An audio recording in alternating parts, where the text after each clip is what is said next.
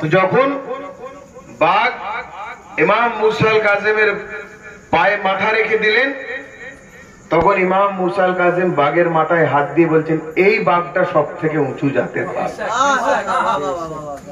তখন ইমাম মুসা আল কাজিম বললেন যে বাদশাহ, এসে দেখে নাও, যেই বাঘটাকে তুমি চিহ্নিত করতে আমাকে অনুরোধ করেছিলে যে সব থেকে উঁচু নসলের বাঘ কে আছে, তখন ইমাম মুসা আল কাজিম সেই বাঘের উপরে হাত দেখিয়ে বলছেন, এই বাঘটা হচ্ছে সব থেকে উঁচু জাতের বাঘ।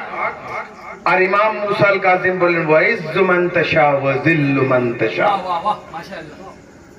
ইমাম মুসা আল কাজিম বাদশাকে দেখে বললেন, এ বাদশাহ, দেখে নাও, তুমি অত বড় নয় আমার আল্লাহ রাব্বুল আলামিন যত বড় আছে, তুমি অত বড় নয় আমার নানার দিন যত বড় আছে, তুমি অত বড় নয় আমার ঘরানা যত বড় আছে।